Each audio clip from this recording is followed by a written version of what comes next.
TGIFF besties. Woohoo! Hello, Friday. How are you all doing today? I'm hanging on by a fucking thread.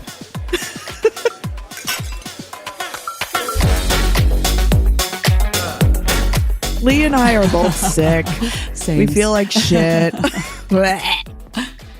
We are. I'm not, but I have a pounding headache. I'm highly medicated. What else is new? Is that different than any other Friday? I'd hope. Exactly. These aren't my special bills, though. These are the antibiotics and the steroids, you know. Some of you may know that I am in Texas. I'm born and raised here. But what sucks is I'm allergic to Texas. What the hell? So why I choose to live here now as an adult when I've got choices. Damn, you know, no clue. Masochistic, typical HR person. See, I would have thought Texas would have been like, you know, everyone talks about Phoenix for allergies. And, you know, people always think it's so good. It's like the hypoallergenic. There aren't as many allergies there. Someone in Phoenix is probably going to be like, yeah, that's what people always say. And I would have thought that like San Antonio would be like that. But that comes from nothing other than my gut. So I sound like a real corporate executive. Maybe in West Texas, you know, because we have every climate in Texas, you know. So where I live in San Antonio, it's just juicy as hell. I mean, it is humid. I mean, the trees are treeing, you know, the plants are planting, spring has sprung. I mean, it is yellow outside with the pollen. It is, and I am so highly allergic. And then we get to cedar season and oh my gosh, you know, so believe it or not, Texas has a shit ton of trees. It's not the desert. I do not have a horse. I'm scared of horses, actually. Well, that's unfortunate with the Derby coming up, with the Kentucky Derby coming up tomorrow. Oh, yeah. They scare the shit out of me. Yeah. I don't like animals that are larger than me. Freaks me out.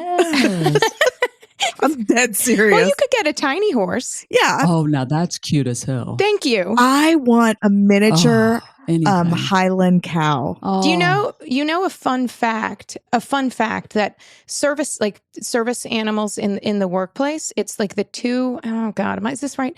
It's the service dog, but then also a tiny horse, or is that planes? Oh Hold on, really? please. Hold I on, need please. one of those. I want a munchkin cat. God, I'm like, this used to be my yeah, that's right. I don't know if it's a pony. Yeah. It's oh wait, is that on? I've actually seen one out in the before. wild. Yeah. Yes. I would have a donkey. Like What? one day I will have a farm because I've always wanted to have a farm, and I will definitely have a donkey because a donkey is like a large dog. So I wouldn't be scared of a donkey, but a horse, absolutely not. You could do the rescue animal thing. You know what I mean? Yes. Rescue totally. cute animals. But where do you rescue a donkey from? Like, I mean, I don't know. Donkey I glue factory. I have no idea. I don't know what's happening to the donkeys. Well, that's a good point. No, for real. People like they can no longer take care of them because like the cost of feed and stuff. Oh yeah, I've seen it. This is Jamie. This is literally right up Jamie's alley. Oh my God, like yes. Jamie, you know, Jamie would take, if I were having a bad day, Jamie would bring me in. She'd give me care and feed. She has given me care and feeding. She has the biggest heart. And yes, I want a Shih Tzu farm. A Shih Tzu farm.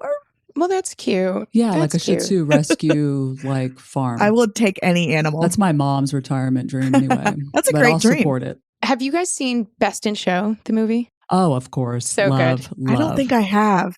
Oh, Jamie, see, I posted that the other day. It's so good. When you posted a thing about if you could watch one movie for the rest of your life, and I said I think it's best in Show for me, and Shih Tzus play a big part in that. But I love that movie so much. You know, I spied like a blooper or an error in that. If you're a fan of Best in Show, if you haven't seen it, oh my goodness, go watch it. I'm going to Google it right now to see if I've seen it. Yeah, Jamie, you'd like it. That whole crew has multiple movies. Love.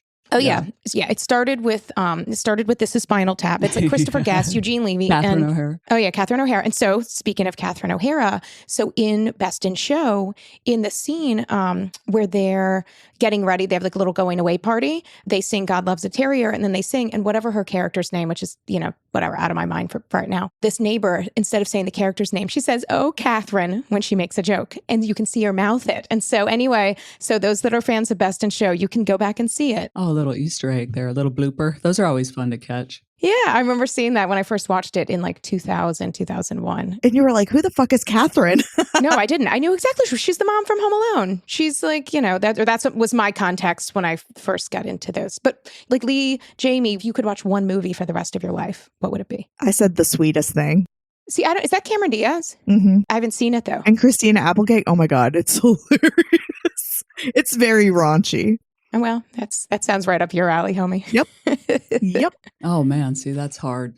That's hard for me. I think my favorite movie of all time is The English Patient. But I don't know. I know, and that's some shit just from its cinematic quality. In my head, I was expecting you to say Pride and Prejudice, or Leigh to be like, "Oh, I once watched this PBS documentary that was." Well, that's what I'm saying. I really don't do the movies. The movies I'm watching over and over are like Star Wars, like I've seen, like the Toy Stories over and over, or things that aren't my favorite movie I'm watching over and over, but I just like them because they're easy. Guardians of the Galaxy, I've probably watched that 50 times because I just put it on in the background to play with my phone. You know what I mean? But that's like the complete opposite of the English Patient. That's what I'm saying. But you have so many layers to your Leigh onion. That's what, yeah, it's complicated. And I love it. But you're telling me, I mean, Leigh, I laugh because you're sitting there on like a Sunday and you're looking, first of all, like I'm looking at like Bravo, TBS, like those channels for my like Devil Wears Prada. You're going to flip to, let me just sit and casually watch The English Patient. Well, see, that's what I'm saying. Like that's my favorite movie, but I can't watch it over and over and over. Right. Like I'm watching shit like Guardians or like a Marvel thing. You know what I mean? Like over and over. Yeah, it's complicated. But I am watching the documentaries. I'm watching all of them. Yes. Love them. Okay, course. Sorry, I've hijacked. Well, not sorry. That's the thing. Don't say sorry. This is happy hour. Thank you. I'd rather talk about that than, like what work. Ugh. Hopefully people have something more interesting than water in their hands like I do. Something bubbly or caffeinated or both. I should be feeling a little more ragged because it's my first week back from vacation. And so those weeks can feel like a marathon. But I'm actually feeling pretty charged up. I set myself up by blocking out the first couple days I'm back, like catch up on stuff, blocked out. And so I haven't really spoken to anybody this week. And that's been helpful for my mental health. Yeah, speaking of it's May, Mental Health Awareness Month. So That's a fantastic segue. I don't know if you planted that, but it was brilliant if you did. I sure did. Sure did, Leigh. Sure did. That was brilliant. Thank you. We're all for that. I'm a big promoter of the mental health. So happy May. Hopefully your employers, but if not, hopefully you are taking some time for you and your mental health. Do you all celebrate Mental Health Awareness Month? I don't know how you say that. Like, is that something you celebrate or honor, or how do we talk about the months like that? I don't know. I wish we had Jamie's eyes are giving daggers to the screen. So I'm looking, Jamie, what are you about to say on this? Is your mental health shit? No, I'm probably just like glassed over from the Dayquil. I'm probably like, what? No, but I think it's important that every company do something to recognize that, and preferably not like a lunch and learn that you're requiring employees to attend about their mental health, but just be aware and this should really be all year long and not just the month of May. But what have y'all seen in companies that have been successful? Yeah, well, I know I sent y'all a screenshot from the CEO of LL Bean. We have no connection to him or anything, but Stephen Smith is his name. And he posted something on the LinkedIn about how for May, they stay off socials, right? And they encourage, others to do the same and just take a break. And they give their employees what they call outdoor experience days, which of course is so on brand for them. But they really believe that spending time outside, getting some exercise, sunshine, vitamin D, all that fun stuff, really helps with mental health, says research, of course, too. And so I think that that's really great because it starts from the top down, doesn't it? Like, when you see your CEO taking a break from social and then, going hiking or spending more time outside, taking advantage of those days off. I mean, that's huge. Yeah. And I think it's really important to take days off. I loved that. We'll put that on our socials, the screenshot of that and what that looks like. And I completely agree. It's so important. I mean, one thing I've seen in organizations is taking the opportunity, like a lunch and learn. Like lunch and learns can be important for certain topics, but that's not like some companies will be like, here's a lunch and learn, or here's like a social media post, and that's it. But think about the underlying, like it's not like one is, okay, what are we doing? Are we providing an EAP, employee assistance program? We've talked about that on the podcast, but well, that's one thing. But also not just like treating the band-aids of mental health and things like that, but really getting at the source, and that workplace stress can be such a source of that. So thinking about, do we have managers? Do we train our managers on how to be supportive of your team taking time off? If someone makes a mistake, how do they deal with that? I mean, to me, I'd much rather work in an organization that goes and tries to create an autonomous, reasonable environment than just one that it's like a complete stressful shit show. But like, oh, but we have this thing on top of it. You can take advantage, but you don't actually have the time to even make your mental health appointment. So that's pretty important to me. The other thing you said, Leigh, is like, he's the CEO. It's so important to model that as a leader, from the CEO and everything to your team. Like I earlier in this week did a video about Jamie Dimon and his, work, which the chairman of JP Morgan, but his approach to return to office. But more notably, right after that, he was being interviewed by, I think, the Wall Street Journal. And her question was, oh, on your rare day off, what do you do? And I really take issue with that statement, because there shouldn't be this flex of like, I'm so busy, I don't take time off. But I've sat through so many meetings where people say that, like, I never take a vacation. I know we're all too busy to take a vacation. Like, that's completely unhealthy. And so stop there. And that's another thing I think for organizations is to champion time off. It's a great time as summer begins in the US and in a number, however you describe it, in the hemisphere, not in other aspects of the world. But anyway, think about that. And so I just think modeling that leadership. Like that hustle really isn't cute, that over hustle. Like to me, it's like no longer cute. When people talk like that, I'm like, oh, Get a fucking life. I know, but really. You can innovate without burning yourself out. And the best sustainable companies in my mind, like LL Bean. I love LL Bean. But I love what you said there about, just talking about it or putting a post out about it. Like, for me, I'm like, can we stop talking about it and just like start doing real things like these outdoor experience days, right? Because a lot of folks' stress, it's coming from the workplace. So they don't want to just keep talking about stress while in the stressful environment, like do something, actually do something. Don't just talk about it anymore. And if you're a leader, what can you do within your scope, and your sphere of influence, and you name it, for your team. Definitely something to think of, especially this month. It's a good thing it's a good prompt for ChatGPT. You always hear me. What would you do? I would go in and put a prompt, and I would say, if I'm a leader and everyone's so stressed and it's mental health month, but I want to create real change for my team, what are things I can do? Love it. You can talk at it. You can talk to it. You can tweak it. Oh, this is my, my team. Oh, we have a global team. So sometimes people have to. Again, some of this stuff isn't wizardry, but it'll give you really practical solutions. And it's like, it's like having someone on demand. I mean, a lot of times we all get questions a lot of times. I mean, and to varying degrees, we don't accept messages largely because we can't get them all. But if there's messages you're thinking about sending to us as podcast hosts or things, we're happy to talk about some things we get on the show, but also go to ChatGPT and put that in. Like, what can I do? It's not a wizard, but it can give you some really practical ideas. See, I'm going to try that, because I wonder, would it really? It will, right? It'll give me just really some hands-on practical tips.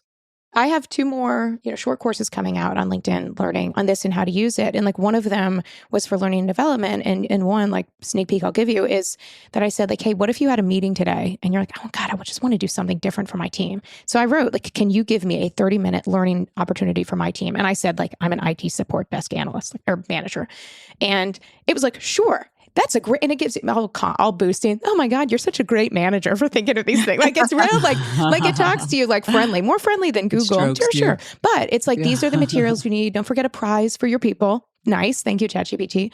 But it says everything you need to do, say. And this was like a scenario that I don't work on an IT support help desk. I can't help anyone with IT, but it was a really cool exercise that I'm like, God, I would love to do this with my team. And so, yeah, like again, like, and sometimes you got to ask it multiple times to give you different ideas. But that's one way I think it can help make people efficient and effective. That's clever. Yeah. Oh my God, you've called me clever and brilliant. So I think I'm going to hang up now and jump off the call. So I can't. I know, right? While you're ahead.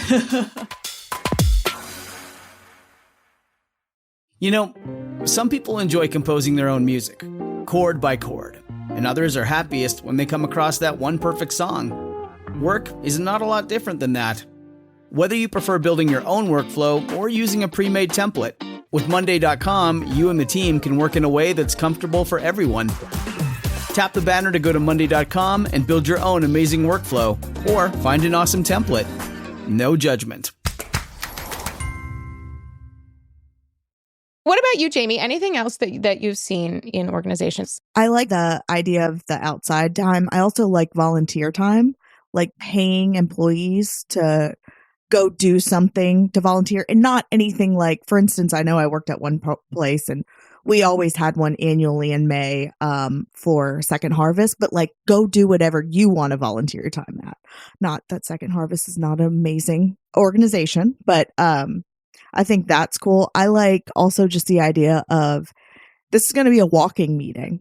Like, even though we're all remote and we just walk and there's nothing that we need to worry about notes wise or, putting anything up on a screen, and it's just a walking meeting. So everyone, if you feel like it, get outside and go for a walk while we're on this meeting, or bust out your treadmill. I love that too.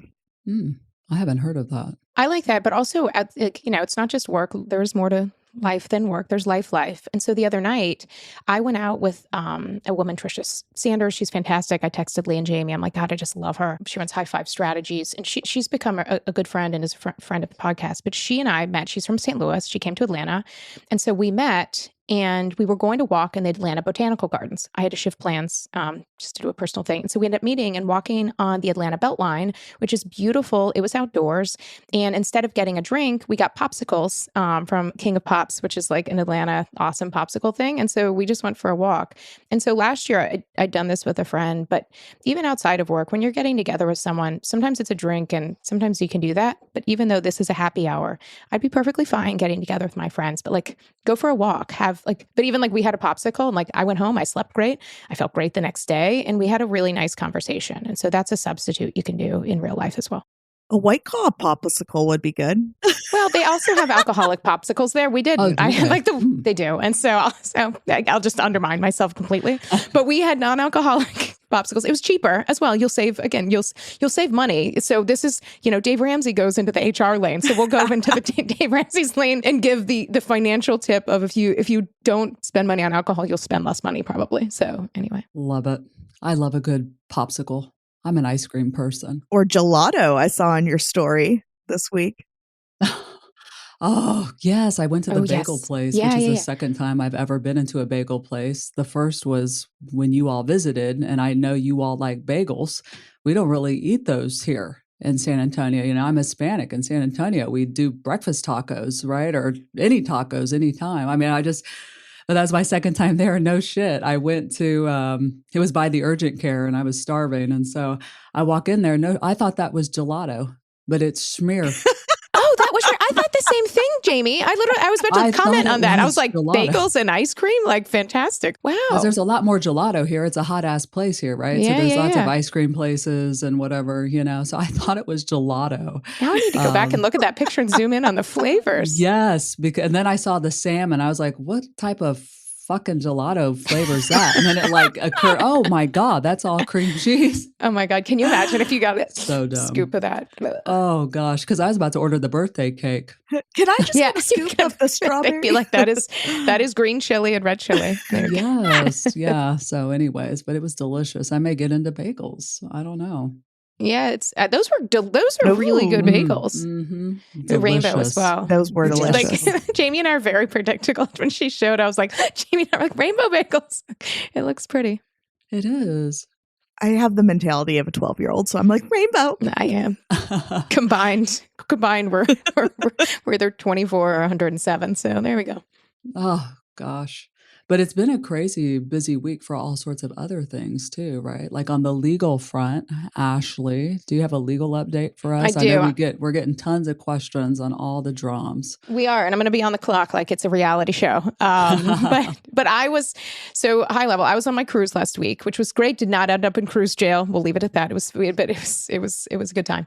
But on Tuesday, last Tuesday, there were a week and a half ago now, there were two big pieces of employment law news in the U.S. And these do impact. Now we have global audience. Like one is non-competes, and that's actually a huge issue globally. Australia, the UK are two of a number of countries that are actually looking at non-competes themselves. But so in the U.S., the FTC, Federal Trade Commission, issued its final rule basically banning non-competes in the U.S. So I saw a ton of headlines that are like, no more non-compete. And we had a longer episode you can listen to that we get into explanations of these.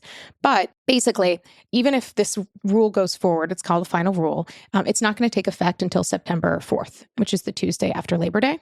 In my personal view, probably not going to take effect then because there have already been 3 legal challenges. And 2 of them are in Texas, Leigh, your state, which tends to be favorable to these employer groups. And both judges that 2 of the cases are in front of are appointed by President Trump. And so if you're internally and people are like, what's happening? You can say, yes, this ban is, scheduled to take effect, but is being challenged. And it would not be surprising to have it struck down in court, to at least halted. And then it would depend on what happens in the election. It's one of the very few things. So if President Biden were reelected, then his FTC would probably keep charging ahead. But if it gets to the Supreme Court, I also think they would personally think they would strike it down. If President Trump were elected, my guess is his FTC would back off from enforcing the rule. So it's one of those things that's interesting. Flip side is exempt salaries. This is specific to the U.S. But if you're exempt, most exempt employees have a minimum salary now of $35,600.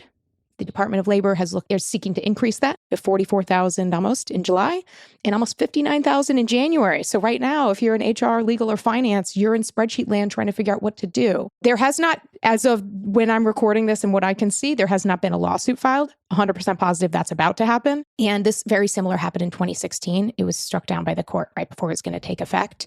And so I would anticipate that would likely happen, that it would at least potentially get halted before July. So what that means in HR land is that you are going to be doing a lot of work and at the last minute, maybe nothing will happen. That's my personal opinion. We'll see. But it is really hard for employers right now to see things that are going to happen. Are they not? And so this is what from employees, I think is helpful to know, even if you're not in a lot of our audience is not in HR, but to know when these things happen, it can be really complicated and trying to figure out what to do and map out. And HR is generally not the one that's let's not pay people. They are the ones that are God, how are we going to deal with this? And modeling things out with finance. But anyway, point is that my personal opinion, although these have made really big waves, I wouldn't expect either of these to take effect. I think both will probably get at least halted temporarily. And then it would depend on what happens in the election. When this literally happened in 2016 and President Trump was elected, they ended up having a compromise. So the amount didn't, so. Anyway, from a legal thing, his people were we're not going to appeal. We're good. We'll let this lie. And then they kind of came up with this compromise amount. That's why the amount now is $35,600. So anyway, that's salaried. So it's salaried exempt. Have we seen any movement on the minimum wage? Not federally. So not federally because Congress isn't doing jack shit. No, it hasn't changed. But what you're saying, yes, we've seen movement. And so that's why it can be hard to be in HR and payroll because the cities are doing their own minimum wage. And so it makes it just super complex to try to not mess stuff up. And so you're seeing a lot of movement. So it's some places are still at this federal minimum, which is $7.25 an hour. Then it goes all the way up to DC, which is $17 an hour. So no, you're not you're just not seeing that because that has to be done by Congress. God forbid we pay people what they're worth and I don't know, a living wage. Don't get me started on that. Well, and it's hard because then you'll see in California, and you're seeing this a lot. So California, San Francisco, you're seeing these bumps up to living wage. And then companies are okay, we'll just raise our prices. And they'll have things or now you have to provide healthcare to people. And so they'll have healthcare supplement on their receipts. And so it just makes it super challenging in America. And anyway, I say to employees, it's really hard. The realities of living on $7.25 an hour. Mm-hmm. fucking sickening. Yeah. That's what I made in 1999, or it was 6 something maybe. But Think of how many hours, like I worked at Kmart or 425 when I started working at Subway. But even still now, like just in today's dollars, like it just is really hard. And so those employers that are going ahead and increasing that, you can win. And just providing that increase can mean so much to people that like literally are stressed about money every second of their lives. Yeah. Well, just know if you're listening to this and you're not in HR, I have never met an HR person who didn't fight for increased wages. I mean, the things we have to do, the hurdles we have to jump, the multi-year plans, strategic plans we have to put together to try and get there because it's, quote, not in budget. That, of course, we're creating, but whatever. But all of the, just all of the internal battles to try and convince leadership to invest in this space and wages, to just stay competitive in a market, to, maintain equity. I mean, whatever the case may be. Oh gosh, it is such a battle. But I just like to put it out there. I've never seen an HR person, not fight for that. So if you're low at work, trust me, HR knows and they're doing what they can, but it's your leaderships. But vote with your feet. This is an HR happy hour topic right now. I know normally employment lawyer Ashley will not come out to play on Fridays, but but I just know, and like in my newsletter, and I'll put it in the HR Besties Instagram. I'll hijack that a little bit just for what I'm doing yesterday, my newsletter yesterday. So I just included 2 talking points for people just as examples, not legal advice, not professional advice, but just examples of things you can say internally. Because I've gotten I do these videos. I did one from the cruise. But this is my thing. I did it from the cruise because I saw these come through and I'm like, I I recorded it 3 times. Twice I did not shower. Then I went and showered because I looked really, thank you. But it was like, caca. The audio's awful. I uploaded to TikTok and then I put it on Instagram and I'm like, okay, good. Go to dinner. Then I look, people are like, where's the ending? Only like a few minutes of this 10-minute video uploaded. People on Instagram people will generally assume the worst. People are like, where's the rest? And I'm like, huh? And I look, I'm like, God, I don't know. So I'm trying to upload it. It's not going through. And I'm like, I'm sorry. The rest is on TikTok. I'm not on TikTok. Jamie saw a comment and she chimed in for me. Thank you. I was so annoyed. I posted it on my stories on Horrendous and I had this woman DM me and say, I don't know what kind of marketing ploy tactic this is to get me to go to TikTok to watch the whole thing. So I, being the person that I am like, oh, hey, I was like, I think all of it just didn't upload. I literally send her the link from your TikTok. I go to your TikTok, send her the link. She's like, I'm not watching that on TikTok. I'm like, okay, no worries. And like, I'm not expecting her to come back, Then she comes back again and she's, yeah. I'm like, what? I literally was like, Google's your friend at this point. Cause I'm like, bitch, Ashley is not paid to give you this information. Like Google's your fucking friend. Google it. And she's like, I'm just exhausted and I'm dealing with all this stuff today. And I'm like, that is not Ashley's or my fault. And so when you uploaded it again the next day, the full video, I sent it to her just to be a cunt. Gosh, drama. Yeah, so I wanted to say that in case it wasn't obvious. Is that I don't know how it did. I have no idea. I'm trying to connect to Wi-Fi. I was really grateful because my husband was very nice. And I know sometimes for working couples, if one's working harder, sometimes the other takes it out on them. And that can feel even worse because you're stressed and they're like, oh, you're always working. My husband was like, no, it's cool. I was like, I really want to record this because I've talked about it. Like, no, I don't feel like I'm not the world expert on this stuff. But I do feel like I've talked about it. So fair enough. I'll put out this video kind of explaining it because I sat there and read these freaking rules because I'm a nerd. But anyway, he was like, no, it's cool. I'll take the kids. Come and join us. So I felt all good. I do not cry very often about work type things. I was so upset because I'm there on my vacation with my family and I'm trying to be helpful and make sense of things. And it just feels so shitty to have people assume the worst in you. So if you're those people and you're at work, you don't like people assuming the worst in them. I don't give a shit about TikTok. I put things all over the place. Anyway, so that didn't feel so good. So the next day, finally, it kept airing. So I then spent hours trying to work on it, get it to upload. The next day it finally uploads. It's a quarter of my face It's like me super summed up, just like my buddy, our good buddy, Dan from HR, who we love. We should, we'll get that. But I'm like real close in the face. I was so embarrassed. But I'm like, here's the full video. And someone else had written that. They're like, oh, sorry. I was like frustrated yesterday. And like, but don't take it out on some random person on Instagram. Like, anyway, I don't want to get fired up. Turn it happy for happy hour. But anyway, you're giving a big talk next week. So next week, we can't wait to hear how that goes, Leigh. I know. Yeah, I'm traveling. And so I will share that next week.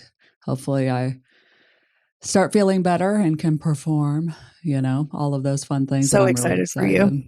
It'll be awesome. It'll be good. Get it, Bestie. I know. I'm trying to get it. But I hope that you all have a great weekend and Jamie feels better and you keep feeling good, Ashley. I feel great. It's I know you Derby. do. It's Derby season. I know. My parents are throwing a huge party at the Villages for the Derby. If you saw my Instagram stories, my dad texted me asking how you can prevent Jell-O from sticking to Jell-O shot cups.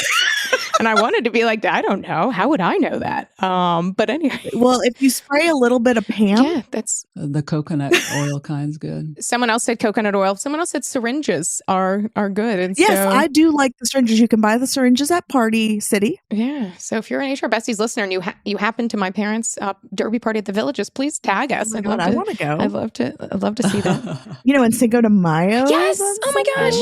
Oh, fantastic. Love Cinco de Mayo.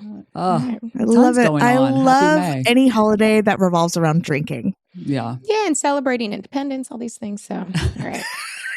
You're like, I'm such a dork. Jamie just did a little shimmy over there. She's all excited. Oh, gosh. But we hope everyone out there has a wonderful weekend. I hope I feel better. And happy Mental Health Awareness Month. However you choose to celebrate. Amen. Honor, support, celebrate, all the verbs. All of them. Bye, besties.